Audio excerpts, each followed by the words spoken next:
Fitch a annoncé qu'elle n'abaisserait pas la note de la France. Alors, ce qu'il faut savoir en premier, c'est qu'on a 3 000 milliards de dettes courantes en France, 2 600 milliards de PIB, et on ne parle jamais des recettes de l'État. Donc, si vous faites un calcul assez simple aujourd'hui, que nous publierons d'ailleurs dans le prochain Géostratégie Magazine, vous vous apercevez que vous avez 215% d'endettement public par rapport aux recettes de l'État, c'est-à-dire par rapport à l'organisme qui va devoir rembourser cette dette. Donc il est déjà, dans un premier temps, je le précise, beaucoup plus logique de calculer la dette publique par rapport aux recettes de l'État français plutôt que par rapport au produit intérieur brut. Puisque les dépenses de l'État aujourd'hui représentent en France 60% du PIB. C'est la moyenne la plus élevée des pays de l'OCDE. Dans l'Union européenne, on est aux alentours de, avec l'OCDE et l'Union européenne, entre 42 et 50%. Et nous sommes à près de 60% en France aujourd'hui. Alors il y a un calcul très rapide à effectuer. Bruno Le Maire, le ministre des Finances, a annoncé ce matin, justement, suite à la décision de Fitch, de continuer à guider la France sur la voie du désendettement.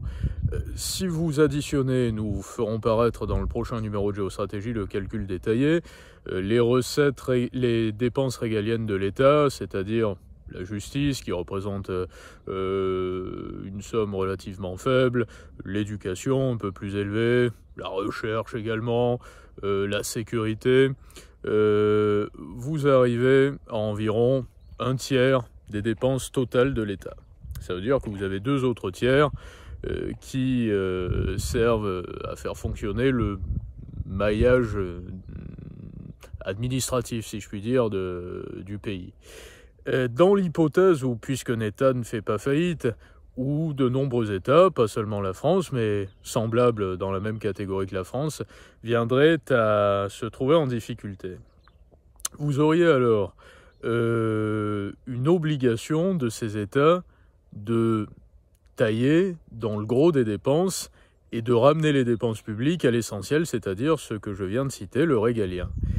Et à ce moment-là, vous auriez plusieurs centaines de milliards, supérieurs d'ailleurs cette somme à l'endettement annuel, qui bat un record cette année, puisque pour 2024, nous allons nous endetter à hauteur de 284 milliards, si mes souvenirs sont bons. Et si vous supprimiez les 2 tiers des dépenses de l'État annuel, vous auriez au total une somme largement supérieure à l'endettement annuel de l'État.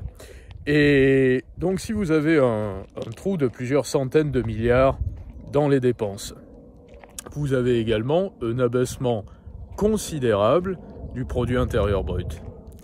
Et si vous avez un abaissement considérable du produit intérieur brut dans de nombreux pays qui se trouvent en difficulté, dont la France, durant les années à venir, obligatoirement, vous allez avoir une prise de conscience de la part de l'élite, analyste, financière, politique, géopolitique, quant à la méthode de calcul qu'il faut appliquer pour quantifier les richesses et le fonctionnement des entreprises et des États.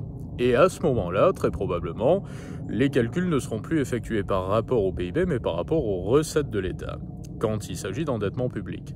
Deuxième point à noter à ce sujet, durant les années 70, donc avant l'heure de la mondialisation, à l'époque triomphante, avant qu'elle ne soit même déclarée par Fukuyama des démocraties libérales, lorsqu'il y avait des immigrations relativement jugulées dans différents pays d'Europe et aux États-Unis également, lorsque le Sud global ne représentait pas grand-chose sur le plan financier et politique, il y avait une corrélation beaucoup plus marquée qu'aujourd'hui entre le produit intérieur brut d'un État développé et la richesse de l'État et les recettes de l'État. Aujourd'hui, ça n'est plus le cas, puisque en France, nous nous apercevons bien, par exemple, que ce n'est pas le commerce intérieur qui fait fonctionner le PIB, qui maintient le PIB, mais simplement des sociétés mondialisées, mais qui gagnent pas l'essentiel de leurs recettes, de leurs bénéfices et de leur chiffre d'affaires par rapport à la clientèle intérieure, mais par rapport à des pays qui ont un PIB par habitant largement supérieur à celui de la France. Si on parle de sociétés par exemple du luxe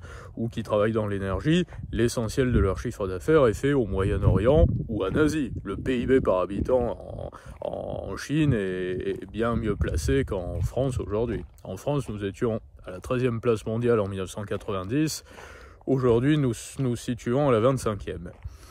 Donc voilà par rapport à la dette publique, nous avons environ 111% de dette publique par rapport au PIB. Si l'État se retrouve en difficulté, pour résumer, et qu'il est forcé de ramener à l'essentiel ses dépenses publiques, la dette publique de façon nominale par rapport au PIB va largement augmenter puisque le PIB, lui, va baisser.